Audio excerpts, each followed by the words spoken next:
নমস্কার বন্ধুরা, Tiyasha food house চ্যানেলে নতুন আর একটা রেসিপি নিয়ে আজকের ভিডিওটি শুরু করছি। আমি আজকে আপনাদেরকে ভেন্ডি দিয়ে একটি রেসিপি তৈরি করে দেখাবো।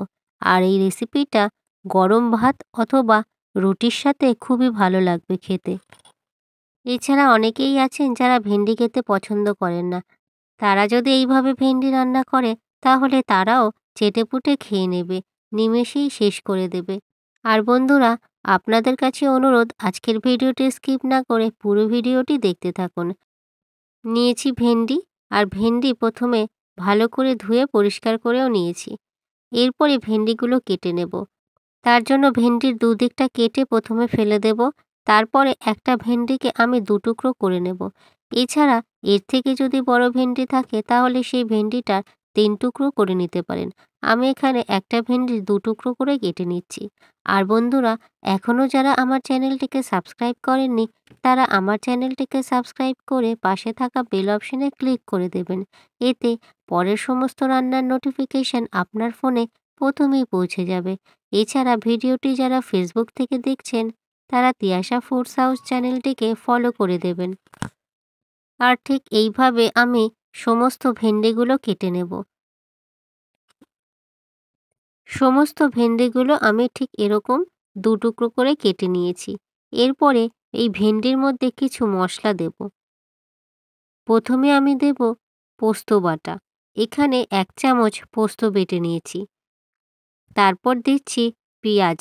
একটা ছোট সাইজের কুচনো পেঁয়াজ এর মধ্যে দিয়ে দিলাম।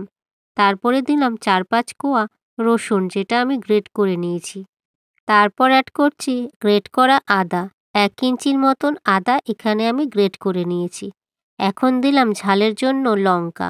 যেমন ঝাল খেতে পছন্দ করেন তেমনই লঙ্কা দেবেন। দিয়ে দিচ্ছি স্বাদ অনুযায়ী নুন। এবার দিচ্ছি পরিমাণ মতন হলুদের গুঁড়ো। আর সবশেষে অ্যাড করছি সর্ষের তেল। এটা ছাড়া আজকের এই রেসিপিটা একেবারেই অপূর্ণ। এবারে খুব ভালো করে সব উপকরণ দিয়ে একসাথে ভেন্ডি মাখিয়ে নেব। আর এই হাতে মাখা ভেন্ডির রেসিপিটা গরম ভাতের সাথেও যেমন ভালো লাগবে খেতে, এছাড়া রুটির সাথে খেতেও দুর্দান্ত লাগবে। আপনারা রাতের ডিনারে রুটি দিয়ে খাওয়ার জন্য ভেন্ডির এরকম একটা রেসিপি তৈরি করে নিতে পারেন। দেখবেন রাতের ডিনারের খাওয়াটা পুরোপুরি জমে গেছে। এখন খুব সুন্দর করে আমি মাখিয়ে নিয়েছি। ভেন্ডিগুলো মাখিয়ে ঠিক 10 মিনিট এভাবে রেখে দেব। 10 মিনিট পরে আমি এখন মূল রান্নায় চলে যাব। তার জন্য কড়াইতে দিয়ে দিলাম সর্ষের তেল। মাত্র 1 চামচ সর্ষের তেল দেব। তেল এখন ভালো করে গরমও হয়ে গেছে। তারপরে আমি দেব মেখে রাখা ভেন্ডি।